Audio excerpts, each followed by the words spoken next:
What's going on, guys? It's Metsu here, and welcome to some Drawn to Death. In order for us to continue, I'm gonna need you all to ignore your teacher, pull out your phones, and pay attention to this character guide. For today's lesson, we're gonna be covering Ninjaw. So, let's get right into it.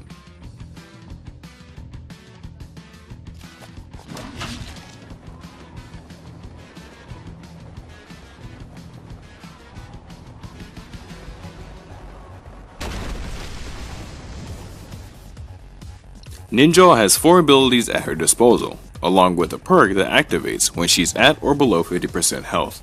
The perk allows you to see and target other players that are at low health. The first ability is Poseidon's Anchor. This ability allows Ninjaw to ready up, run around, and then, when the time is right, throw the anchor at an enemy. Not only will the anchor keep one enemy unable to move a short distance due to being chained down, the anchor also depletes all of their barf meter, leaving them unable to sprint and or use skills. The second ability is Feeding Frenzy. Feeding Frenzy summons 3 launchable sharks around Ninjaw. The first 2 sharks deal regular damage at a nice rate of fire, while the final shark is bigger and slower but deals a big amount of damage. The third ability is Water Shield. Using Water Shield allows Ninjaw to block all incoming damage while also gaining space. But note that you can still shoot through your own shield, so while you're blocking, you can be shooting. The fourth ability is Ninjaw's Grappling Hook. Using her grappling hook will give you the upper hand in mobility when moving place to place around different areas of the map. The grappling hook can also be used as a tool of offense, being that Ninjaw can reel herself in on enemies going in to bite them. Now that we covered the abilities, let's flip the page to the character stats. Off the bat, let's read what the frog has to say. You can charge up weapons through your water shield. So for example, if you're using the fister, you could be charging the fister, use the water shield, and during that backflip animation, when you come out of it, the fist will be red, showing that you were charging through that animation. So that can kind of help if you want to do that and then they try to run under your shield. That way you can look right under your shield and blow them up.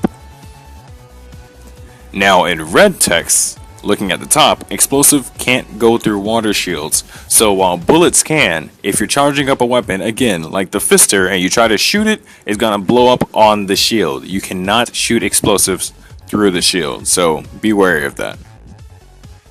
Now looking at the damage. The first one we're looking at is Poseidon's Anchor. It does a solid 10 damage, not much at all, due to the fact that it's used to anchor people down and then basically finish them off with the weapons you have equipped.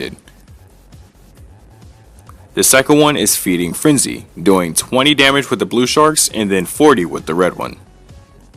The last ability we're looking at is Spirit of the Sea, dealing a solid 20 damage to every other enemy except for Bronco. If you hit Bronco with Spirit of the Sea, then it's going to do a nice 50 damage. Now the 15 that we're looking at comes from pressing R2 when reeling in on someone, which is a 360 spin. I personally wouldn't recommend using it just because the bite is a lot more efficient. Alright, to finish things up, let's look at some useful notes. Now the first couple of notes that we're going to be looking at, we're talking about her shield. So if you don't jump at all or you use one jump, then it's going to give you that backflip animation. Now be careful when you use double jump, because when you double jump it gives you the vertical flip, which means that you're going straight up in the air, and if you're looking forward then you'll be ending up looking behind you, and this leaves you as a really big target. So if you don't have anywhere up to go and you're just out in the open, do not double jump and then use the shield. Trust me, it's gotten me killed a lot. So be careful when using single and double jump. Things that you want to go for when you're using the shield is no jumping at all or the single jump. A nice thing to tag along with the double jump, however, is that if you're using the double jump, then you can turn around while going up in the air and they're kind of unexpected, and then if you have enough barf meter, then you can grapple away. Now the third note, it says cannot grapple hop when hugging a wall. What that means is that if you're far away or a short distance away from a wall and you grapple it, then she'll grapple herself onto the wall and then push herself upwards. Now if you're already hugging the wall and you try to grapple, then it's not going to work. The fourth and final note is that your energy completely depletes when Bronco is hit by your grapple. So because it does 50 damage to him, you want to be careful when you're trying to grapple Bronco. Only grapple him is if he's at 50 or below, because if you do it while he's above, then it's definitely not going to end in your favor unless you can follow up with a nice quick kill being your weapon.